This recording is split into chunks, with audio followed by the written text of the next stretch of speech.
Assalamualaikum warahmatullahi wabarakatuh. Perkenalkan, nama saya Cindy Apriliani dengan nomor NPM 2535211037, kelas Administrasi Niaga A semester 1. Tugas video ini dibuat guna memenuhi tugas mata kuliah Akuntansi Keuangan Dasar. Pada kesempatan ini, saya akan membahas tentang perusahaan dan organisasi. Pertama, kita bahas apa itu perusahaan. Perusahaan adalah organisasi yang didirikan oleh seseorang atau sekelompok orang atau badan lain yang kegiatannya melakukan produksi dan distribusi guna memenuhi kebutuhan ekonomis. Artinya, perusahaan merupakan wadah kegiatan ekonomi untuk menghasilkan barang atau jasa yang dibutuhkan masyarakat. Berdasarkan kegiatannya, perusahaan dibagi menjadi 3. 1. Perusahaan manufaktur, yaitu perusahaan yang mengolah bahan baku menjadi barang jadi dan kemudian menjualnya. Contohnya, pabrik sepatu atau pabrik roti. Kedua, perusahaan dagang, yaitu perusahaan yang kegiatannya membeli barang jadi dan menjual kembali tanpa melakukan pengolahan terhadap barang tersebut. Contohnya seperti toko kelontong, dealer, dan tos serba.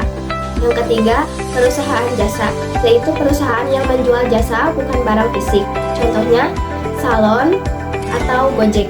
Selain jenisnya, perusahaan juga memiliki beberapa bentuk kepemilikannya. Yang satu, perusahaan perseorangan, yaitu bisnis yang dimiliki oleh satu orang dengan tanggung jawab penuh atas harta perusahaan. Yang kedua, firma. Firma yaitu persekutuan beberapa orang yang menjalankan usaha di bawah nama bersama dan bertanggung jawab tidak terbatas. Yang ketiga, SIPI, yaitu persekutuan di mana ada yang mengelola usaha dan sebagai penyumbang modal.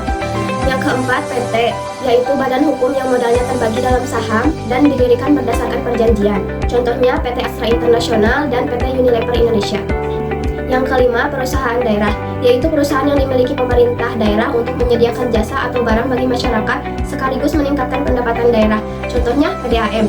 Yang keenam, Perum, yaitu perusahaan umum milik negara yang modalnya dimiliki pemerintah, tujuannya melayani rakyat sekaligus memperoleh keuntungan. Contohnya Pertamina dan BRI. Selanjutnya kita beralih ke organisasi. Organisasi adalah sekelompok orang yang bekerja bersama secara terstruktur dan terkoordinasi untuk mencapai tujuan yang ditetapkan.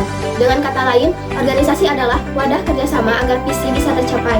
Perusahaan sendiri sebenarnya merupakan salah satu bentuk organisasi, tetapi tidak semua organisasi berbentuk perusahaan. Dalam organisasi, manajemen memegang peran penting. Manajemen adalah proses merancang dan memelihara lingkungan di mana individu bekerja sama dalam kelompok secara efektif dan efisien mencapai tujuan yang dipilih. Unsur manajemen mencakup 5W1H. Ini menjawab pertanyaan, apa yang dikerjakan, siapa yang melakukannya, di mana, kapan, mengapa, dan bagaimana cara melaksanakannya. Dengan memahami jenis bentuk perusahaan serta konsep organisasi ini, kita akan lebih mudah mengerti bagaimana kegiatan ekonomi berjalan, bagaimana usaha dikelola secara profesional, dan bagaimana kita dapat berperan di dalamnya di masa depan. Sekian yang dapat saya sampaikan, mohon maaf apabila ada kesalahan. Wassalamualaikum warahmatullahi wabarakatuh.